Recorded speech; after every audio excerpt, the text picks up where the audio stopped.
برنی ہمارے ساتھ ہے. السلام علیکم سارے بھائی, مزہ آیا؟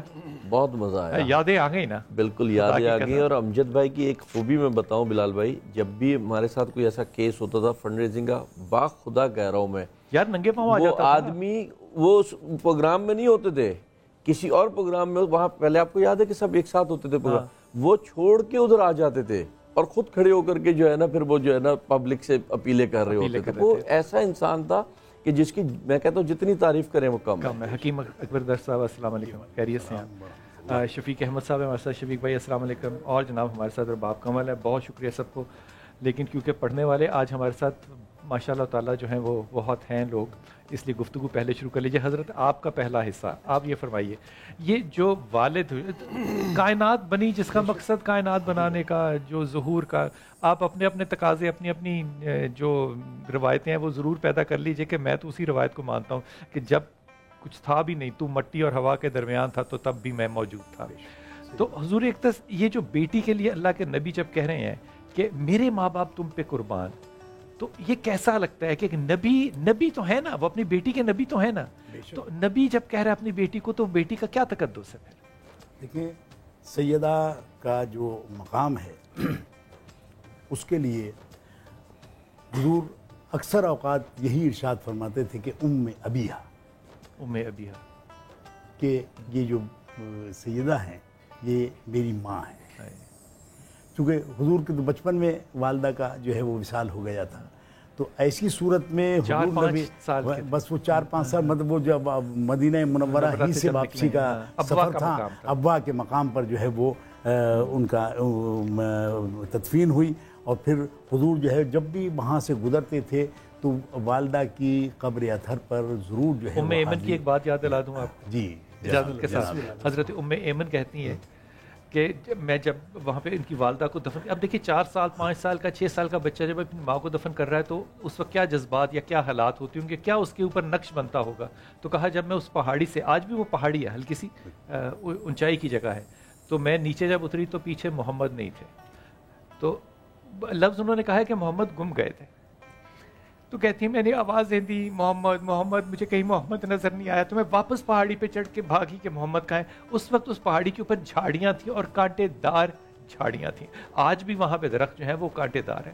تو کہا میں نے دیکھا کہ محمد اپنی ماں کی قبر کے ساتھ لپٹے ہوئے تھے. اگر تو آپ نبی کو نبی مانتے ہیں تب سے, جب سے وہ تھا, تو بہت سے مسائل اس معاملے میں حل ہو جاتے ہیں. قبر کے ساتھ لپٹے ہوئے تھے اور کہہ رہے تھے ماں تو مجھے کس کے حوالے کر کے جا رہی ہے. یہ وہ نبی جو اپنی ماں سے اتنی محبت کرتا تھا, جو 4-5-6 سال کی عمر میں یتیم ہو گیا, وہ جس عورت کو کہہ رہا ہے وہ اس کی بیٹی ہے کہ تو میری ماں ہے. وہ جی وہ اپنی والدہ یاد آ جاتی تھی, اور حضرت سیدہ کو جب بھی وہ تشریف لاتی تو حضور جو ہے ایک دم کھڑے ہو جاتے, پیشانی پر بوسہ دیتے, اور اس کے بعد جو ہے اپنی جگہ پر لا کر ان کو بٹھاتے.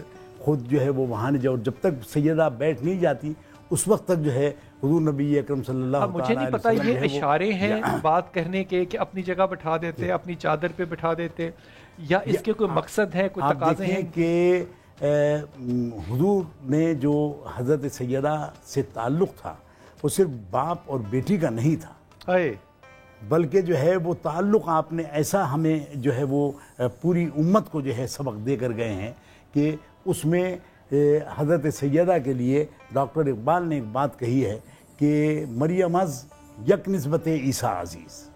واہ, مریم از یک نسبت عیسیٰ عزیز اور اسے نسبت سیدہ زہرا عزیز. نو آپ 3 نسبتیں کہا کون سی ہیں, کہ حضرت سیدہ مریم کی ایک نسبت ہے عیسیٰ علیہ السلام کی والدہ ہونے کی, لیکن حضرت سیدہ کی جو ہے وہ 3 نسبتیں ہیں جن کی وجہ سے ہم ان کا احترام کرتے ہیں اور ان کو جو ہے وہ اپنے سر کا تاج سمجھتے ہیں. کہ نور چشمے رحمت للعالمین, امام الاولین و آخرین, اور بانویں تاجدار حل عطا, مرتضی مشکل کشا شیر خدا, اور مادر مرکز پرکار عشق, اور مادر کارواں سالار عشق. اور اب آگے ڈاکٹر اقبال کا ایمان دیکھیے, وہ کہتے ہیں کہ یار صرف اقبال کہیے, ڈاکٹر نہ کہیے, چھوٹا سا لگتا ہے. چلیں اقبال کہیے, علامہ اقبال. تو ان کا جو یہ عقیدہ ہے وہ کہتے ہیں کہ رشتہ آئین حق زنجیر پاست. واہ، رشتہ آئین حق زنجیر پاست اور پاس ناموس نظام مصطفیٰ. ورنہ کہتے ہیں اگر میں آپ کے ادبۂ عالیہ پر آؤں تو ورنہ گردے تربتش گردیدہ میں میں ایسے آپ کی قبر انور کا طواف کروں جیسے لوگ خانہ کعبہ کا طواف کرتے ہیں. یار کیا بات ہے، کیا محبت. ورنہ گردے تربتش، بس اقبال ہی تھا جو کہہ سکتا تھا. ہاں، ورنہ گردے تربتش گردیدہ میں اور بوسہ ہاں برخاں کے او پاشیدہ میں، کہ جیسے حجر اسود کو لوگ بوسہ دیتے ہیں، میں آپ کے ادبۂ عالیہ کو جو ہے وہ بوسہ دوں. اور اس کے بعد آخر میں کہتے ہیں کہ اے صبا، اے پے کے دور افتادگاں. اب ہوا سے مخاطب ہیں کہ اے صبا، اے پے کے دور افتادگاں، اشک ماں برخاں کے پاکے او رساں. آپ نے تو اقبال کی بات کی. میں آپ کیونکہ ڈاکٹر صاحب جانتے ہیں، شاہ صاحب جانتے ہیں ڈاکٹر بھی بن جاؤں گے انشاءاللہ تعالی. وہ ہمارے ایک دوست ہیں، وہ ہمارے ساتھ گئے کم گئے، تو کم شریف ہم واپس آئے تو ہم شاہ صاحب کے ساتھ ہوٹل میں بیٹھے ناشتہ کر رہے تھے یا کھانا کھا رہے تھے. تو سارے بتا رہے تھے کہ میں یوں گیا تو میں نے روزے کو یوں چوما، تو میں یوں گرا تو میں نے یوں نماز ادا کی. سب اپنے اپنے تجربے. تو ہمارا ایک دوست جو تھا اس پہ تو کوئی شک ہی نہیں کر سکتا نا کہ وہ اہل سنت کا پیروکار بھی ہے اور لیڈر بھی ہے، کیونکہ وہ جماعت اسلامی اس کی ساری زندگی اس کی گزری ہے. اس کی آنکھوں میں موٹے موٹے آنسو. وہ ہم سے کہتا ہے یار آپ لوگ تو بیٹے ہو ان کے، آپ لوگ جا سکتے ہو اپنی ماں سے گلے ملو، جو چاہو کرو. ہم لوگ راؤ ہیں، ہمارا کیا لینا دینا. میں گیا تھا دربار تک، لیکن میں دروازے سے آگے نہیں جا سکا کہ کہیں غلطی سے میری آنکھیں نہ اونچی ہو جائیں. میں وہیں سے واپس آ گیا. تو وہ ایک اقبال نہیں ہے اس معاشرے میں. صحیح بات، عقیدت اور محبت ہے بہت ہے لوگوں کی، بہت ہے. شاہ جی مجھے ایک بہت بڑا اعتراض ہے اہل تشیع کے ساتھ، اور میں بالکل اتھر گہرائیوں سے سچائی سے بات کہہ رہا ہوں. ہم لوگوں نے، آپ لوگوں نے وہ حق ادا نہیں کیا سیدہ کی سیرت پہ جو آپ کا فرض تھا آپ کرتے اور سیدہ کا حق تھا کہ آپ وہ کرتے. ہم وہی چیدہ 10 15 20 روایتیں ہیں جو کہ ادھر سے ادھر اور ادھر سے ادھر کر کے سناتے ہیں. کیا ہم ایمانداری سے وہ حق ادا کر پائے ہیں؟ اعوذ باللہ من الشیطان الرجیم، بسم اللہ الرحمن الرحیم، اللہم صلی علی محمد وعلی محمد وعجل فرجہم الشریف. بلال بھائی آپ کا سوال بہت ہی خوبصورت ہے اور بہت ہی سینسٹیو ہے، لیکن یقین مانیے جس طرح کے طول تاریخ کے اندر حالات رہے ہیں اور آج بھی ہیں، میں اپنی شیعہ قوم کو سیلوٹ کرتا ہوں کہ انہوں نے تمام تر مشکلات کے باوجود حق سے زیادہ حق ادا کیا ہے. کیا بات ہے. معذرت کے ساتھ سر، اس میں معذرت کی کیا بات ہے؟ میں نے عرض کیا نا، مطلب آپ بنتا ہے یہ کہنا. آپ ذرا حالات تو اٹھا کر دیکھ لیجئے. تو حق سے زیادہ حق ادا کیا، حق سے زیادہ حق ادا کیا. دیکھیں آج ہم جو ہے وہ یوم فاطمہ سلام اللہ علیہ منا رہے ہیں. نہ آج وصال ہے، نہ آج شہادت کا دن ہے، نہ آج ولادت ہے. چونکہ 13 جمادی الاولیٰ سے لے کر 3 جمادی الثانی تک، اور ہم لوگوں کے پاس چونکہ 2 تاریخیں ہیں تو ہم ایام فاطمیہ مناتے ہیں، یعنی 13 سے لے کر 3 جمادی الثانی تک. اور پھر ولادت کا دن جو ہوتا ہے پوری دنیا کے اندر الحمدللہ رب العالمین یوم مادر کے طور پر منایا جاتا ہے، تاکہ ہماری بچیوں کو پتہ چلے کہ رول ماڈل کون ہیں. بیٹی کا دن منایا جاتا ہے تاکہ بیٹیوں کو پتہ چلے کہ ہماری رول ماڈل کون ہیں. اور بیویوں کے لیے وومن ڈے بنایا جاتا تاکہ ہماری بیگمات کو پتہ چلے کہ ہماری رول ماڈل کون ہیں. اور شہزادی فاطمہ الزہرا سلام اللہ علیہا وہ ہیں. اب جنہوں نے حق ادا نہیں کیا وہ خود فیصلہ کر لیجئے گا کہ انہوں نے حق کیوں ادا نہیں کیا. یہ یونیک پرسنالٹی ہے ان کا، کسی کے ساتھ دنیا میں مقابلہ ہو ہی نہیں سکتا. اللہ رب العزت نے رسول اللہ صلی اللہ علیہ وآلہ وسلم کو، بی بی کو کائنات کے اندر مخلوق کی خلقت سے ہٹ کر عطا کیا ہے، مخلوق کی خلقت کے تقاضوں سے ہٹ کر عطا کیا ہے. وَلَسَوْفَ يُعْتِكَ رَبُّكَ فَتَرْضَىٰ، بہت جلد اے میرے حبیب تجھے عطا کروں گا جس سے تو راضی ہو جائے گا. اور عطا کیسے کیا تھا کہ جبرائیل ایک پھل لے کے آتے ہیں، کہا یا رسول اللہ اسے 40 دن تک پہلے روکے رکھا، پھر کہا کہ یہ پھل تناول فرما لیجئے. اس پھل کے ذریعے رسول اللہ نے پورے VIP پروٹوکول کے ذریعے جنت سے شہزادی فاطمہ الزہرا کے نور کو رسول اللہ صلی اللہ علیہ وآلہ وسلم کے صلب میں منتقل کیا، اور وہاں سے بی بی خدیجہ کے رحم میں گیا ہے. ہم نے کیونکہ بات پہلی دفعہ سنی ہے اس لیے ہم یہ بات دوبارہ سننا چاہیں گے. آپ نے پہلے سنا تھا ایسا؟ نہیں سنا تھا نا، یہ پہلی دفعہ سنا تھا. حضور پہلے تو عقیدت پیش فرما دیجیے. بسم اللہ. کیونکہ اب ذکر ہو گیا جناب سیدہ کا. بالکل بالکل بالکل ماحول بدل گیا. میں پیش کرتا ہوں. ایک ہے کبریا فاطمہ، ایک ہے کبریا فاطمہ، سبحان اللہ. ایک ہے کبریا فاطمہ، ایک ہے کبریا فاطمہ، ایک ہے فاطمہ اور خدا کا پتہ ایک ہے. کیا خوبصورت فاطمہ اور خدا کا پتہ ایک ہے. فاطمہ فاطمہ فاطمہ فاطمہ فاطمہ فاطمہ فاطمہ فاطمہ سورہ قدر کا ترجمہ ایک ہے. سورہ قدر کا ترجمہ ایک ہے. کیا کیا سملی بنائی ہے. اور شعر ملاحظہ ہو. واہ سبحان اللہ. فاطمہ اور علی کا ستارہ ملا، فاطمہ اور علی کا ستارہ ملا، دونوں معصوم کا ذائچہ ایک ہے. دونوں معصوم کا ذائچہ ایک ہے. ایک ہے کبریا فاطمہ، ایک ہے. اور جب ہم استخارہ کرتے ہیں تو یا تو قرآن سامنے رکھتے ہیں یا تسبیح سامنے رکھتے ہیں. نہ قرآن سے جدا نہ یہ قرآن سے جدا. جہاں تسبیح کا ذکر ہے وہاں جناب سیدہ کا ذکر ہے. سبحان اللہ. آئی آواز جب استخارہ کیا، آئی آواز جب استخارہ کیا، فاطمہ اور خدا کی رضا ایک ہے. فاطمہ اور خدا کی رضا ایک ہے. اور یہ تعلیم دیتا ہے اور اللہ بھی فرماتا ہے کہ جس کو میں عزت دوں اس کو تم عزت دو، اور جس کو میں زیادہ عزت دوں اس کو تم اور زیادہ عزت دو. تو اب شعر ملاحظہ کیجئے. مریم و آسیہ ہاجرہ محترم، مریم و آسیہ ہاجرہ محترم، پر محمد تیری فاطمہ مریم و آسیہ ہاجرہ. نہ ہوتا تیرا جمال ہی تو جہاں تھا خواب و خیال ہی.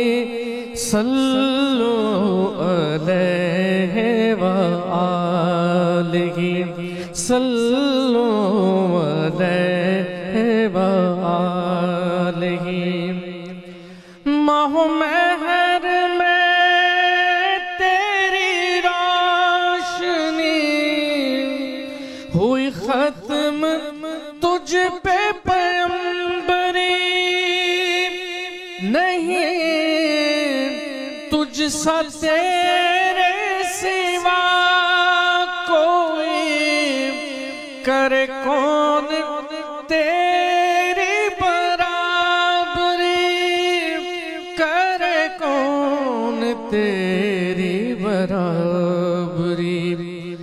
یہ کسی یہ نہیں کسی کی مجال، یہ نہیں کسی کی مجال ہے. صلو علیہ وآلہ.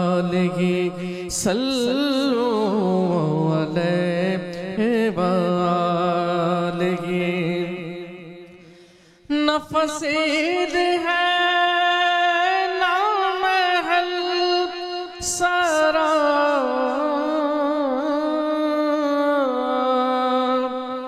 تیرا فرش ہے وہ یہ بوریا،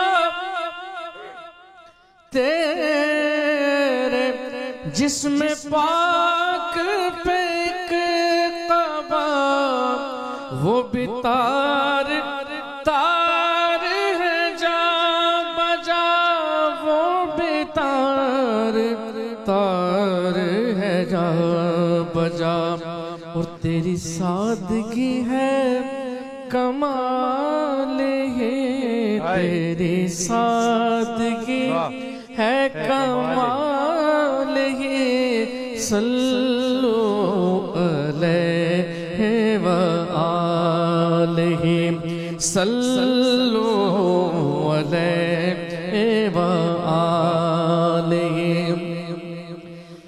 یا رسول اللہ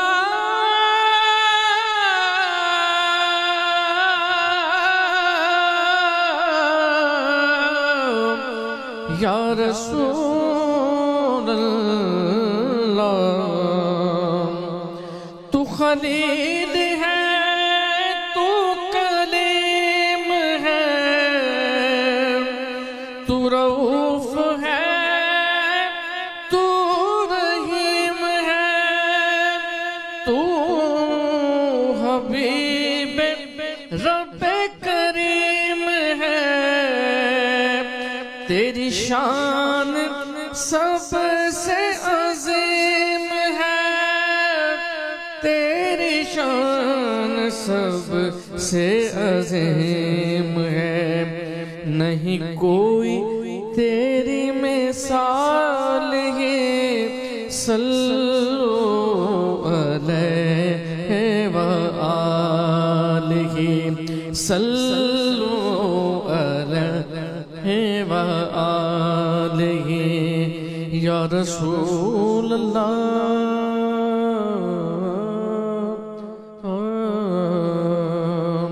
یا رسول اللہ، یا حبیب اللہ۔ سبحان اللہ سبحان اللہ سبحان اللہ۔ حضور آپ کو پیغام دے دوں، وقفے میں مجھے میسیج آیا ہادی محمد کا اور عبداللہ محمد کا کہ آپ لوگ جب نعت پڑھتے ہیں یہاں پہ یا جو کلام پڑھتے ہیں تو ہم ان کو ریکارڈ کرتے ہیں اور پھر ہم ان کو پڑھتے ہیں سارا سال، تو یہ جو صدقہ جاریہ ہے اس کا اجر و ثواب جو ہے وہ آپ سب پڑھنے والوں کو ہے ماشاء اللہ تعالیٰ۔ مجھے لگتا ہے کہ یہ وہ ادبی محفلیں ہوتی ہیں، یہ پروگرام تو ہوتے ہی ہیں لیکن یہ وہ ادبی محفلیں ہوتی ہیں جہاں پہ کہ لوگ سارا سال جو ہے پھر اس سے استفادہ ضرور کرتے ہیں۔ حضور یہ تو بتائیے جو کہ مثال دے رہے تھے، وہ جو سنا رہے تھے حدیث، وہ روایت اہل سنت کے ہاں کس جگہ موجود ہے؟ دیکھیں اہل تشیع کی ایک مستند کتاب ہے بہار الانوار، بہار الانوار، بہار الانوار، اس کے اندر جو ہے وہ یہ روایت حضرت سیدہ سے متعلق کہ حضور نبی اکرم صلی اللہ تعالیٰ علیہ وسلم نے جو ہے کہ وہ ایک پھل جو ہے یہاں جو بہار الانوار میں روایت ہے وہ ہے کہ جب آپ معراج پر تشریف لے گئے ہیں اس وقت وہاں جو ہے آپ کو ایک سیب جو ہے وہ دیا گیا جنت کا، جو آپ نے تناول فرمایا، اس کے بعد سیدہ جو ہے وہ ان کی ولادت ہوئی۔ اب معراج کے واقعات جو ہیں وہ اصل میں چونکہ بہت سے ادوار میں معراج کا جو ہے واقعہ ملتا ہے، تو ویسے جو ہمارے ہاں روایت ہے اہل سنت میں وہ یہ ہے کہ 52 سال کی عمر تھی، ہجرت سے 1 سال پہلے حضور نبی اکرم صلی اللہ تعالیٰ علیہ وسلم کو معراج کے واقعے پر جو طائف کا بھی اسی زمانے میں واقعہ عام الحزن کہلاتا ہے، جس میں حضرت ابو طالب کا وصال ہوا، سیدہ بی بی خدیجہ الکبریٰ کا وصال ہوا، اور اسی سال آپ نے طائف کا سفر اختیار فرمایا، اور اسی سال جو ہے یہ عام الحزن کہلاتا، پورا سال جو ہے غموں کا سال ہے، تو اللہ تعالیٰ نے جو ہے وہ معراج سے سرفراز فرمایا۔ کیا بات ہے، یہ واقعہ پھر اب سنائیے، اب مزہ آئے گا۔ جی میں کہ رسول اللہ صلی اللہ علیہ وآلہ وسلم کو شہزادی فاطمہ الزہرا سلام اللہ علیہا پورے پروٹوکول کے ساتھ عطا کی گئی، وَلَسَوْفَ يُعْتِكَ رَبُّكَ فَتَرْضَى. بعض مفسرین کا کہنا یہ ہے کہ اللہ رب العزت نے رسول اللہ صلی اللہ علیہ وسلم سے فرمایا تھا کہ بہت جلد تجھے عطا کروں گا جس سے تو راضی ہو جائے گا. تو در حقیقت جبرائیل امین آئے اور آ کر پہلے یہ عرض کی کہ یا رسول اللہ آپ نے 40 دن تک گھر تشریف نہیں لے جانا. اچھا. اور 40ویں دن جو ہے وہ جبرائیل آتے ہیں پھل لے کے اور یہ کہا جاتا ہے کہ یا رسول اللہ اس پھل کو تناول فرمائیے، اب آپ گھر تشریف لے جائیے. تو وہاں سے جو ہے بی بی فاطمہ الزہرا سلام اللہ کا نور وہ صلب پیمبر میں پہلے منتقل ہوا اور صلب پیمبر سے رحم بی بی خدیجہ الکبریٰ سلام اللہ علیہا. اس کو اس طرح سے بھی تعبیر کیا جا سکتا ہے کہ کائنات کے اندر واحد وہ شہزادی کہ جس کو اللہ رب العزت نے اپنے سے صرف 18 سال کے لیے جدا کیا ہے. واہ. اس سے پہلے بھی نور فاطمہ عند اللہ ہے اور 18 سال کے بعد بھی نور فاطمہ. اور حتیٰ امام صادق علیہ السلام کا فرمان ہے لفاطمہ 9 اسماء عند اللہ. اللہ کے نزدیک شہزادی فاطمہ الزہرا سلام اللہ علیہا کے 9 نام ہیں. فاطمہ، صدیقہ، محدثہ، طاہرہ، مبارکہ، زکیہ، راضیہ، مرضیہ اور زہرا. 9 نام اللہ نے اپنے نزدیک رکھے ہوئے شہزادی فاطمہ الزہرا. 45 القاب ہیں شہزادی فاطمہ الزہرا سلام اللہ علیہا کے. 13 کنیہ ہیں شہزادی فاطمہ الزہرا سلام اللہ کنیہ. اچھا اب آگے چلیں. حل عطا کے اندر وَيُطْعِمُونَ الطَّعَامَ عَلَىٰ حُبِّهِ مِسْكِينًا وَيَتِيمًا وَأَسِيرًا إِنَّمَا نُطْعِمُكُمْ لِوَجْهِ اللَّهِ لَا نُرِيدُ مِنْكُمْ جَزَاءً وَلَا شُكُورًا. یہاں مصداق کون ہے؟ مرکزی کردار فاطمہ الزہرا سلام اللہ علیہا. قُلْ لَا أَسْأَلُكُمْ عَلَيْهِ أَجْرًا إِلَّا الْمَوَدَّةَ فِي الْقُرْبَى. وہ کون ہیں؟ ہم نہیں کہتے. رسول اللہ صلی اللہ علیہ وآلہ وسلم کی مسجد نبوی میں جا کر دیکھیے کہ نماز کے بعد رسول اللہ کہاں تشریف لے جا رہے ہیں. آتے تھے در فاطمہ پر اور کہتے تھے السلام علیکم یا اہل بیت النبوہ. یہ ہے اہل بیت النبوہ، یہ ہے در فاطمہ الزہرا سلام اللہ.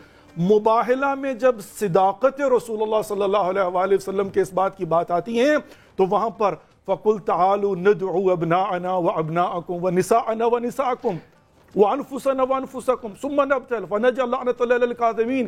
کہا کہ لاؤ تم اپنے بیٹوں کو، میں اپنے بیٹوں کو لاتا ہوں، لاؤ تم اپنے نفسوں کو، میں اپنے نفسوں کو لاتا ہوں، لاؤ تم اپنی خواتین کو. اور یہاں پر خواتین کا مصداق بن کے جاتی ہیں شہزادی فاطمہ الزہرا سلام اللہ علیہا. ریپرزینٹیٹیو بن کے ریپرزینٹیٹیو بن. انما یرید اللہ لیذھب عنکم الرجس اہل البیت ویطہرکم تطہیرا. یہاں پر جب آیت تطہیر نازل ہوتی ہیں تو اہل بیت کا تعارف حدیث کساء میں چادر کے نیچے لا کے جب جبریل نے پوچھا یا رب من تحت ھذا الکساء، آپ کہتے ہیں ہم نے حق ادا نہیں کیا. ہر شب جمعہ ہمارے ہاں تو حدیث کساء ہوتی ہے، ہمارے گھر میں حدیث کساء پڑھی جاتی ہے ہمیشہ کے ہمیشہ. کہاں کہیں اور پڑھی جاتی ہے؟ جب اللہ رب العزت نے کیا کہا تھا ہم فاطمہ وَأَبُوهَا وَبَعْلُهَا وَبَنُوهَا. یہ فاطمہ ہیں، یہ فاطمہ کے بابا ہیں، یہ فاطمہ کے شوہر ہیں، یہ فاطمہ کے بیٹے ہیں. اور اس کے بعد آگے چلیں تو ایک ایک کر کے جتنی آیات اللہ رب العزت نے جو رسول اللہ صلی اللہ علیہ وآلہ وسلم کے متعلق، ائمہ علیہ السلام کے متعلق. بلال بھائی یہاں پر ایک انبار اور رسول اللہ کا کنڈکٹ کیا ہے. اب جن کو عشق رسول ہیں وہ دیکھیں رسول اللہ کا کنڈکٹ کیا ہے. یہ جو آپ نے روایت ابھی پیش کی ہے اپنی مسند پر یہ مستند ہے بٹھاتے تھے اور فرمایا کہ جب بھی میرا دل چاہتا ہے خوشبو بہشت کو محسوس کروں تو جا کر میں فاطمہ الزہرا سلام اللہ علیہا سفر پر جاتے تھے. جی میں صرف ایک چھوٹا سا جملہ کہہ دوں. آپ نے کہا نا مجھے تھوڑا سا عجیب، آپ نے کہا ہم نے حق ادا نہیں کیا. آپ کو حق برا لگنا چاہیے. 18 سال کی بیوی کی سن تھا جب شہادت ہوئی ہے. آج بھی ہمارا 80 سال کا مجتہد ایام فاطمیہ میں جوتے اتار کے گلیوں بازاروں میں نکل کے دنیا کو بتاتا ہے کہ ہم شہزادی کا حق ادا کرنے کے لیے نکلے. آپ بھی سید ہیں نا، آپ کی آنکھوں میں آنسو کیوں تھے؟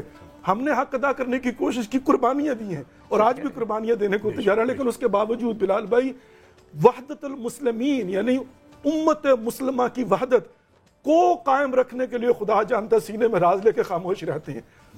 مارے کھائی ہیں، قربانیاں دی ہیں. ہاں حق ادا کیا نہیں جا سکتا شہزادی کا. ہاں میں ایک بات عرض کروں کہ سلامت رہیے سلامت رہیے. حدیث کساء کا ذکر فرمایا.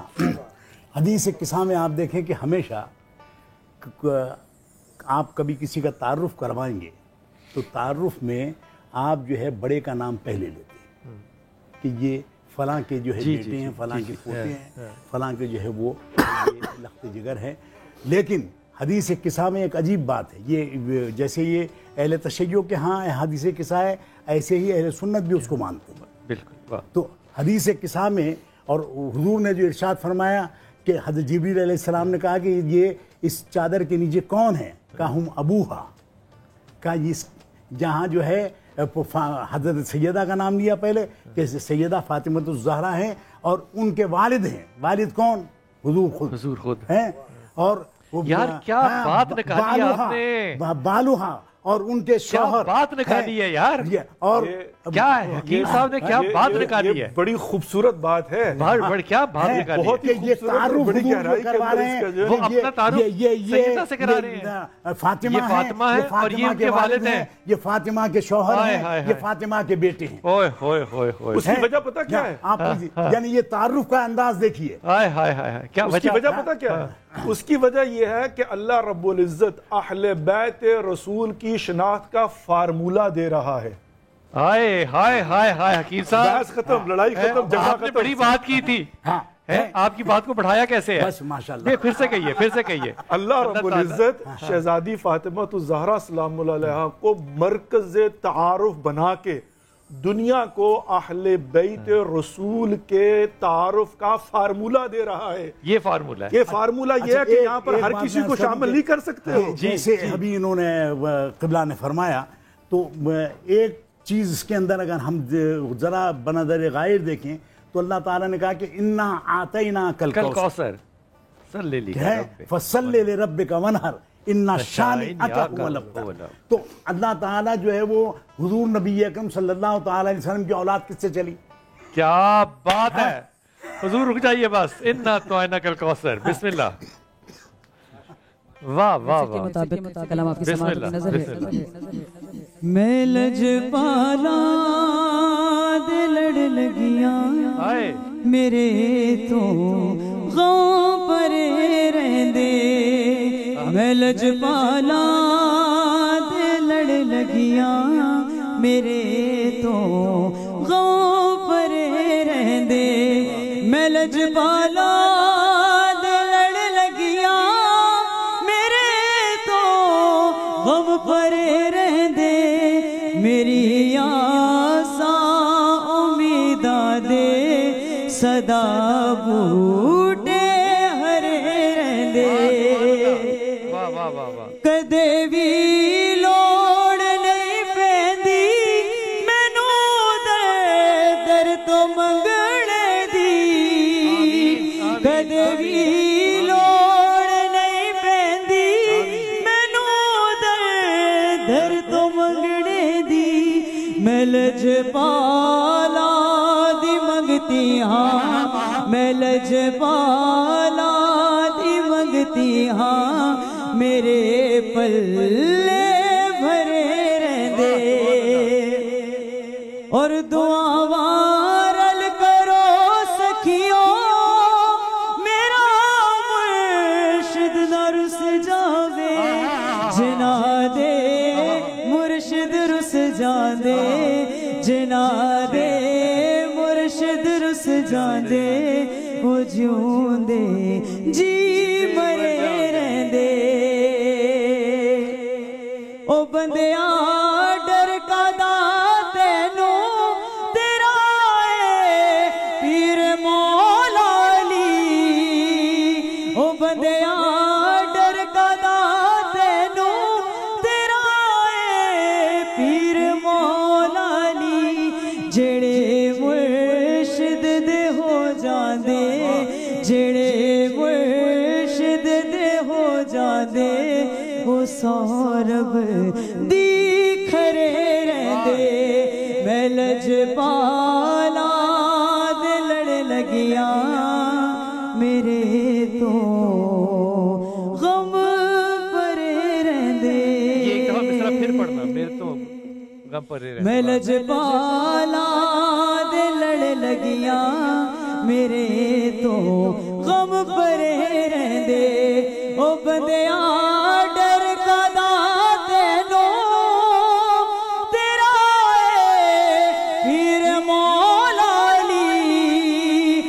بندیا ڈر گدا تینوں تیرا اے پیر مولا علی جڑے مرشد دے ہو جاندے جڑے مرشد دے ہو جاندے او سورب دی کھرے رہندے میں لجپالا دے لڑ لگیاں میرے تو غم پرے رہندے کہ شب خواب میں جب میں نے مدینہ دیکھا ایک شب خواب میں جب میں نے مدینہ دیکھا مدینہ کیا آواز نکلی ہے واہ نور برساتا ہوا گنبد خضرا یار کیا بات ہے یار جیتے رہو واہ واہ یار واہ واہ واہ واہ کیا منظر نگاری ہے واہ واہ واہ جب میں نے مدینہ دیکھا کیسی گلیاں تھی جہاں کھیلے حسن اور حسین یار کیا بات ہے عید پر ان کی سواری تھے رسول ثقلین ہائے ہائے ہائے عشق کے نور سے وہ سارا علاقہ دیکھا میں نے خواب میں مدینہ دیکھا واہ واہ واہ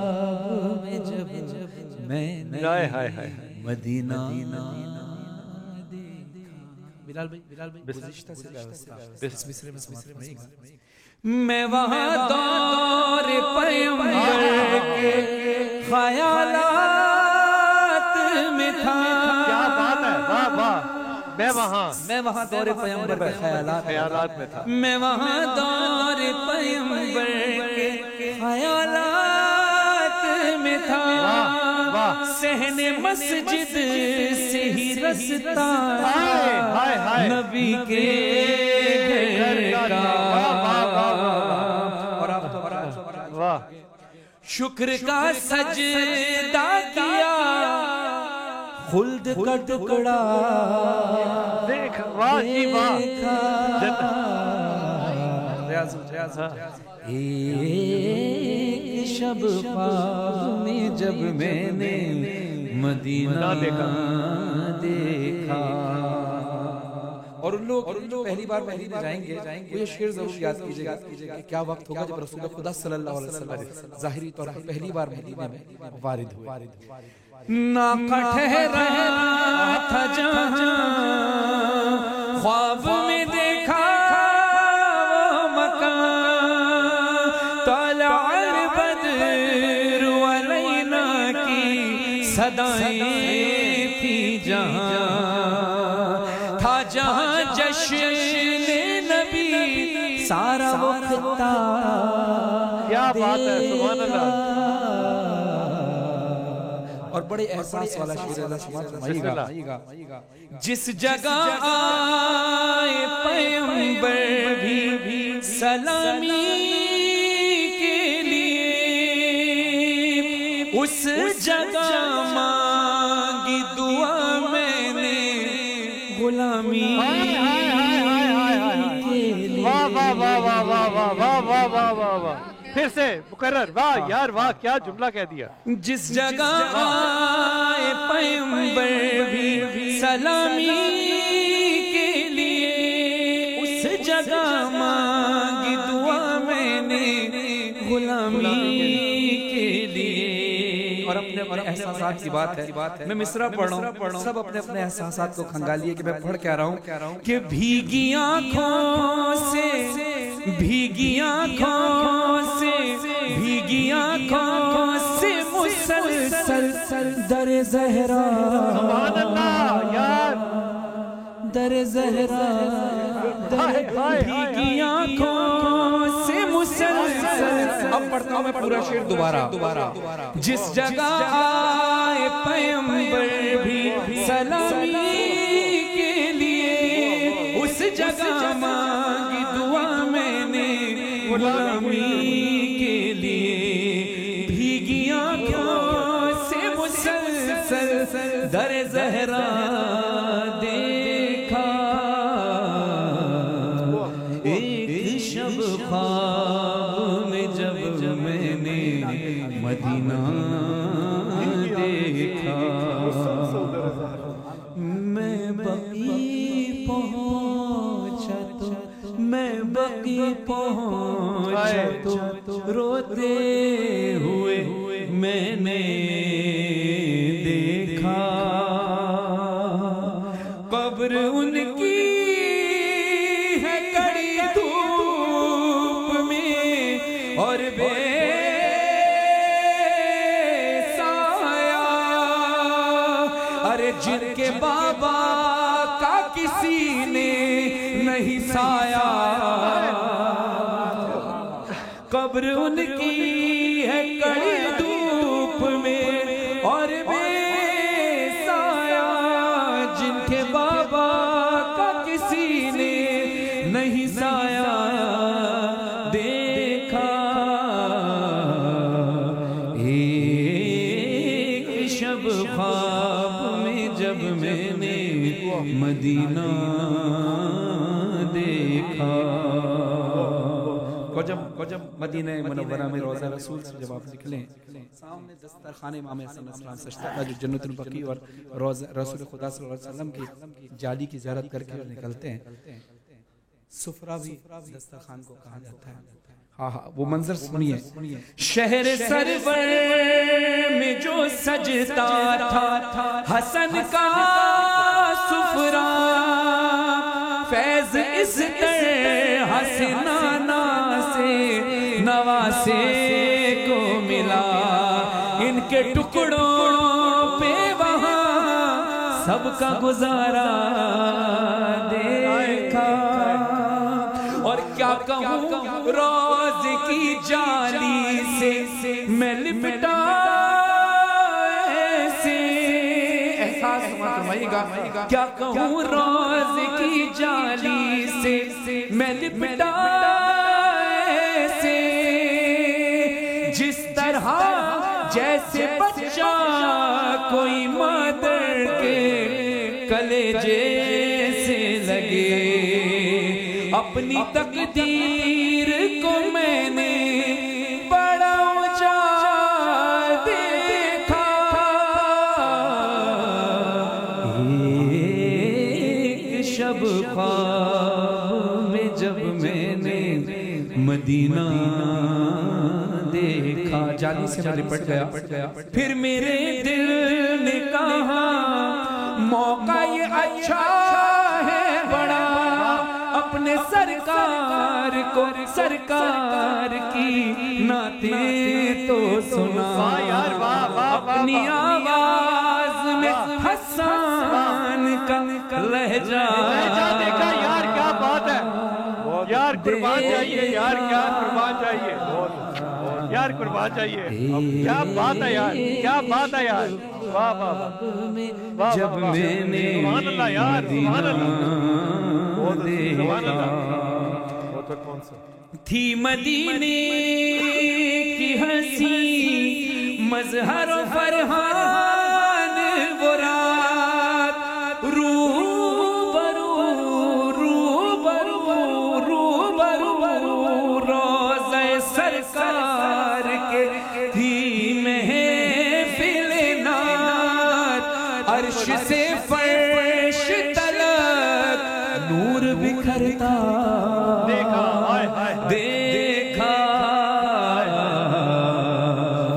ایک شب خواب میں جب میں نے مدینہ دو اشعار کاش میں دورے کاش میں دورے پیغمبر میں اٹھایا جاتا. کاش میں دورے پیغمبر میں اٹھایا خدا قدموں میں سرکار کے پایا جاتا، ساتھ سرکار کے غزوات میں شامل ہوتا، ان کی نصرت میں لہو میرا بہایا جاتا، خاک ہو جاتا میں سرکار کے قدموں کے تلے، خاک کو خاک مدینہ میں ملایا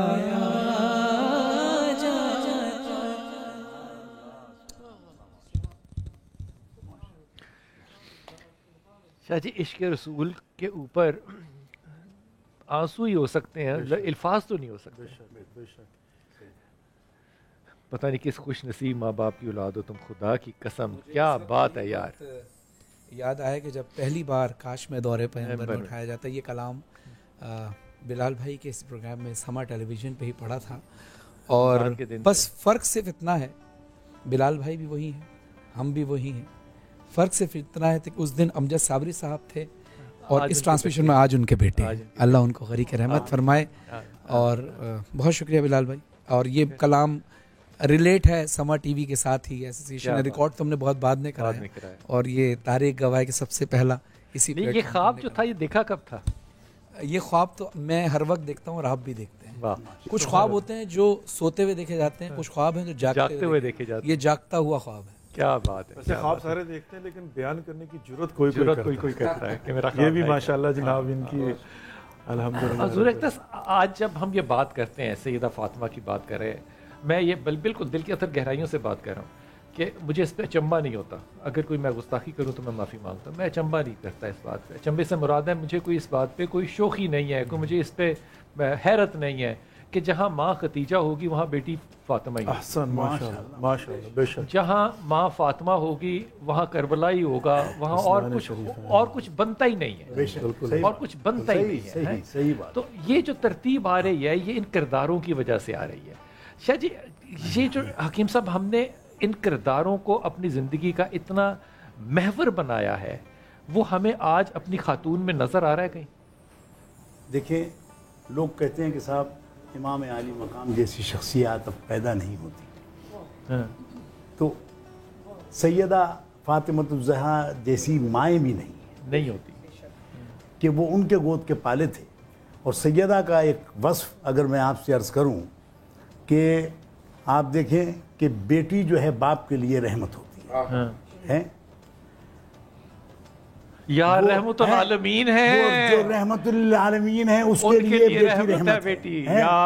اور شوہر کے لیے عاد ایمان کی محافظ ہوتی ہے، جو خود کل ایمان ہو اس کی جو ہے ایمان کی محافظ.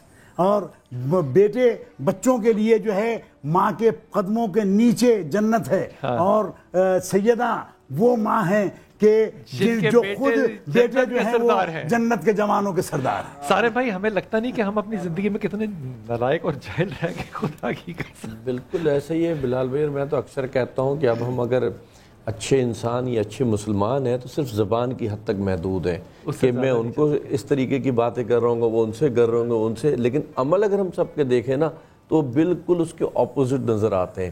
آج اگر ہماری خواتین کی بات کریں تو کل بھی میں وقفے میں بولا تھا میں نے کہ ہر وقت جو ہے مردوں کے خلاف بولا جاتا ہے.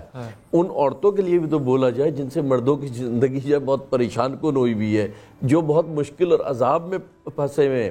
انہی آپ کی عادتوں کی وجہ سے ہم وقفے میں بولتے ہیں. یہی میں کہہ رہا ہوں نا. لیکن بلال بھائی دیکھیں میری فیلڈ ایسی، ابھی بھی ہم ایک بات کر رہے تھے تو حکیم صاحب نے ایسے مذاق میں ایک بات کہی، میرے پاس جو چیزیں آ رہی ہیں، جو کیسز آ رہے ہیں، وہ تو بہت ہی مختلف چیزیں ہیں.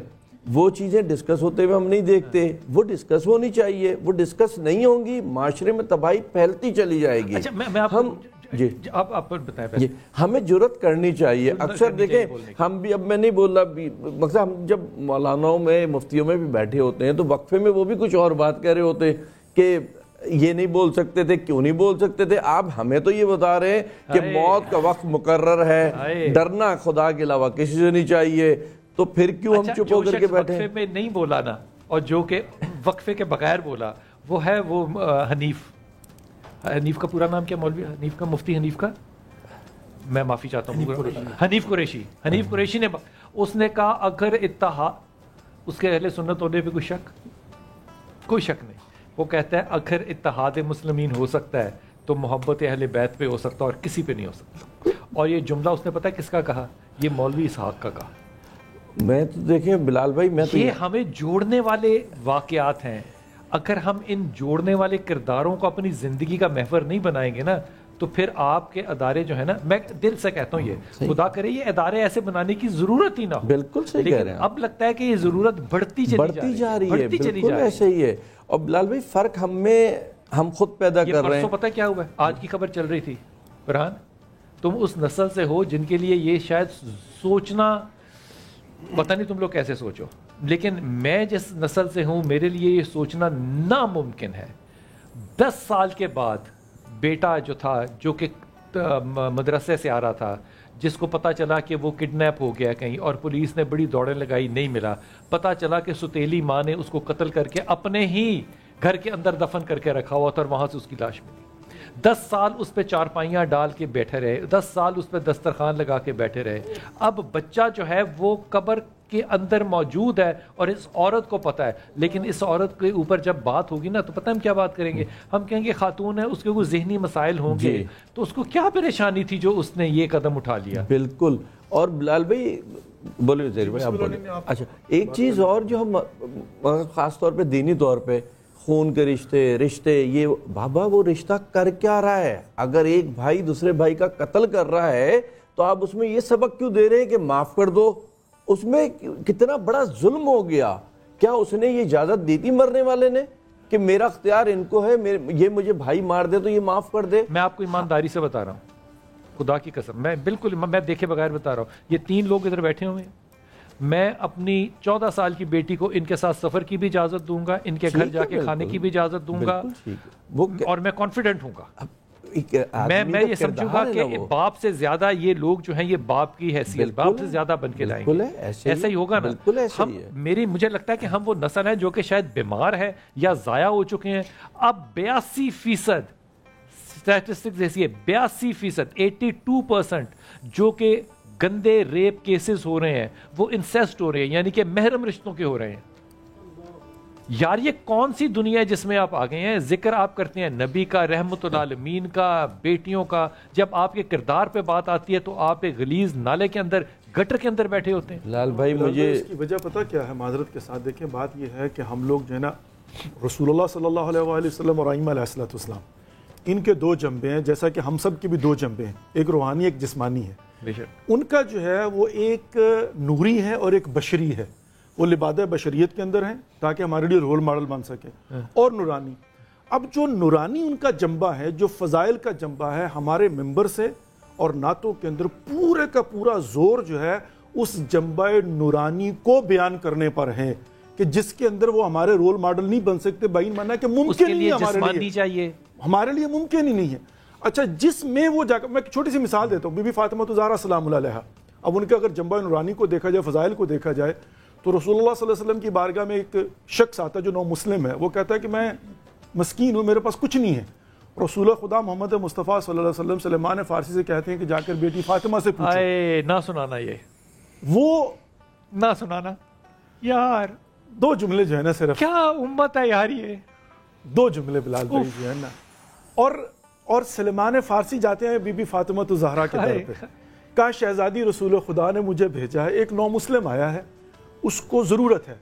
شہزادی کے پاس کچھ نہیں ہے، اپنی چادر اٹھا کے دی ہے، اور چادر لے کے سلمان بازار جا رہے ہیں.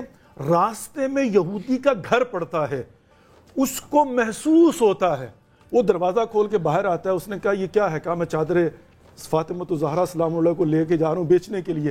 کہا تھوڑی دیر کے لیے ادھار دو گے؟ کہا لے لو. وہ گھر میں لے جاتا، اپنی کتاب کھولتا ہے، کبھی چادر کو دیکھتا، کبھی نشانیوں کو پڑھتا ہے، کبھی چادر کو دیکھتا، کبھی نشانیوں کو پڑھتا ہے. باہر آیا، کہا یہ چادر بیچنا چاہتے ہو؟ کہا ہاں. کہا جو قیمت مانگو میں دینے کو تیار ہوں. کہا کیوں؟ کہا اس لیے کہ ہماری کتابوں میں لکھا ہوا تھا کہ نبی آخر الزمان کی بیٹی چادر بکنے کے لیے آئے گی. یہ وہی چادر ہے. پیسے دیے اور ساتھ میں کیا کہا مجھے بھی لے جاؤ آقا رسول خدا کی بارگاہ میں مسلمان ہونا چاہتا ہوں. جائیے میں اس بات کو جیسے پڑھا میں وہ حضرت آپ اجازت دے تو میں عرض کروں. وہ آیا, اس نے وہ چادر دیکھی, اس نے اپنے سر پہ رکھی, اس نے کہا میں اس چادر کو خریدوں گا لیکن مجھے پہلے وہاں لے کر جاؤ جہاں صحاب بیٹھے ہوئے ہیں. وہاں جا کے اس نے کلمہ پڑھا اور پھر اس نے اس چادر کا ہدیہ جو پیش تھا وہ کرنا تھا. وہ پہلے وہاں حاضر ہوا رسول پاک صلی اللہ علیہ وسلم کے پاس, اس نے وہاں کلمہ پڑھا اور پھر اس نے اس چادر کو ہاتھ نہیں لگایا.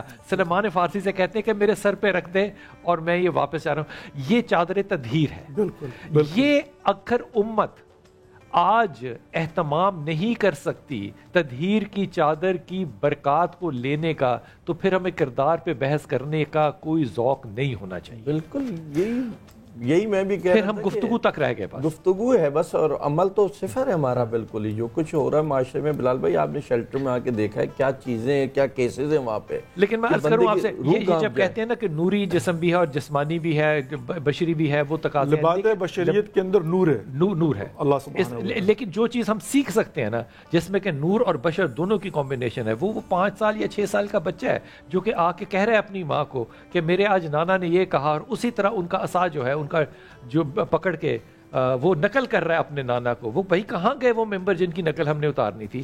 پھر ایک دن باپ کو جب بتا دیا ماں نے کہ وہ بیٹا تمہارا یہ کرتا ہے, باپ نے کہا میں چھپ. اب باپ بھی امام ہے, وہ جب دروازے کے پیچھے چھپتا ہے تو 6 سال کا بیٹا کیا کہہ رہا ہے؟ امامت کا عمر سے تعلق نہیں ہے سارم بھائی. بیٹا کہتا ہے ماں سے میں تمہیں بتا تو دوں نانا کیا کہہ رہے تھے, لیکن مجھے لگتا ہے ہمیں چھپ کے کوئی دیکھ رہا ہے. وقفہ لے کے واپس آتے ہیں.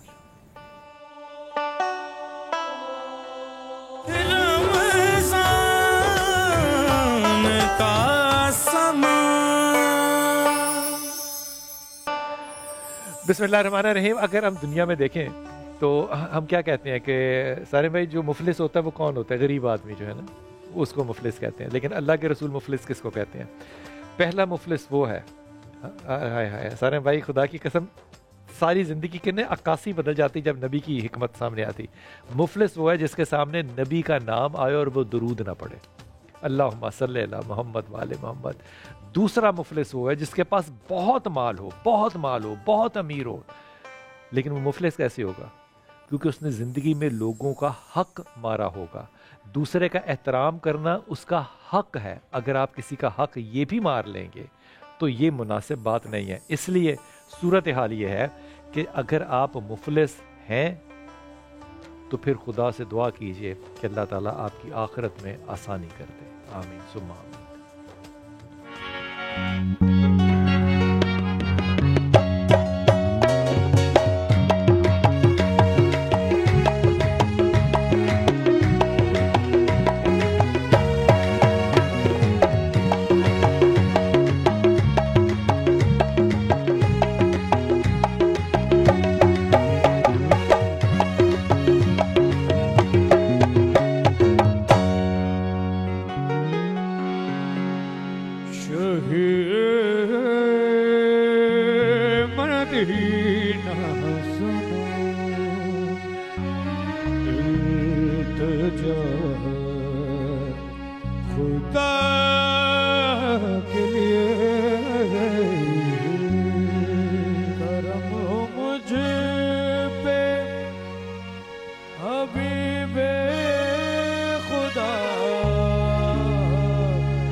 حضور چاہے امید اب تو کھل جائے تمہارے در کا بھکاری ہوں بھیک مل جائے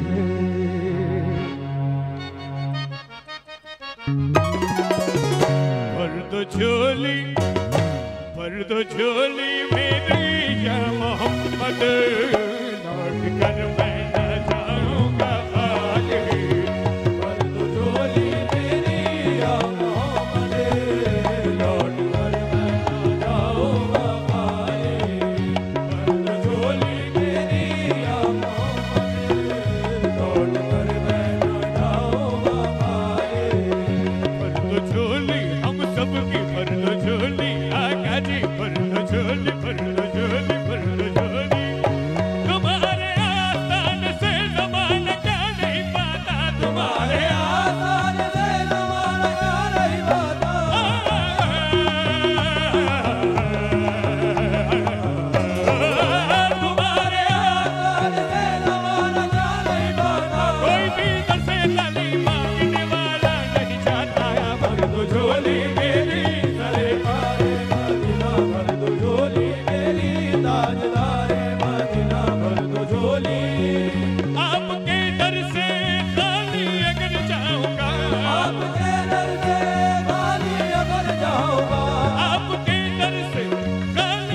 یا نبی زمانے کے مختار ہو یا نبی بے قصوں کے مددگار ہو یا نبی بے قصوں کے مددگار ہو یا نبی سب کی سنتے ہو اپنے ہو یا غیر ہو سب کی سنتے ہو اپنے ہو یا غیر ہو تم غریبوں کے نمدار ہو یا نبی بھر تو جھولی میری سرکار مدینہ بھر تو جھولی میری ہو تاجدار مدینہ بھر تو جھولی ہم ہیں رنجو مصیبت کے مارے ہوئے ہم ہیں رنجو مصیبت کے مارے ہوئے سخت مشکل میں ہے غم سے ہارے ہوئے سخت مشکل میں ہے غم سے ہارے ہوئے یا نبی کچھ خدا را ہمیں بھیک دو یا نبی کچھ خدا را ہمیں بھیک دو در پہ آئے ہیں جھولی پسارے ہوئے بھر تو جھولی میری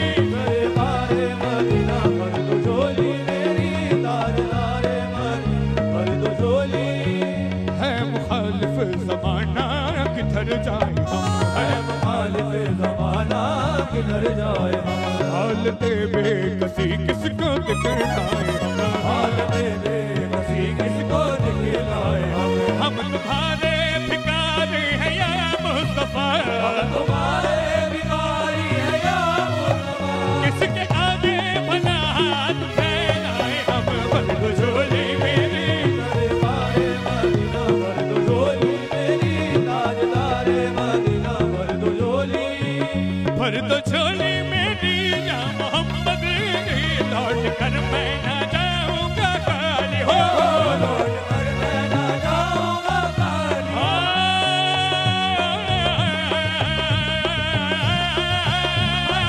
بھر تو جھولی میری یا محمد لوٹ کر میں جاؤں گا خالی ہو لوٹ کر میں نہ جاؤں گا خالی کچھ نوازوں کا صدقہ عطا ہو نوازوں کا صدقہ عطا ہو کل میں آیا ہوں بن کر سواری کچھ نوازوں کا صدقہ عطا ہو کل میں آیا ہوں بن کر سواری کچھ نوازوں کا ان نوازوں کا ان نوازوں کا جن کا پیدا ہوئے تو حق سے شریعت خرید لی پیدا ہوئے تو حق سے شریعت خرید لی جب ہو گئے جوان تو امامت خرید لی جب ہو گئے جوان تو امامت خرید لی مادر سے بلند باپ سے طاقت خرید لی مادر سے بلند باپ سے طاقت خرید لی سر دے کے رائے حق میں شہادت خرید لی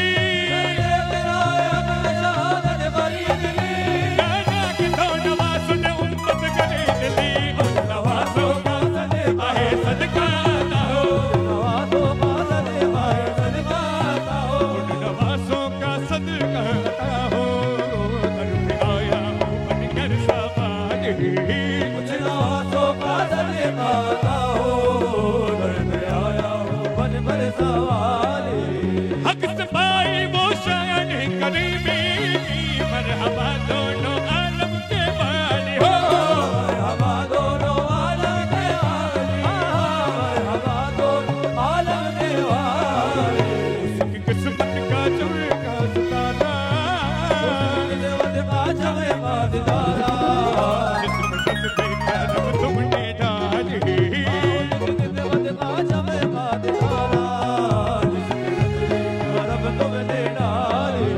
زندگی بخش دی بندگی کو آبروتی نے حق کی بچا لی ہو آبروتی نے حق کی بچا آبروتی نے حق کی بچا لی محمد کا پیارا نواسا محمد کا پیارا نواسا جس نے سجدے میں گردن کٹا لی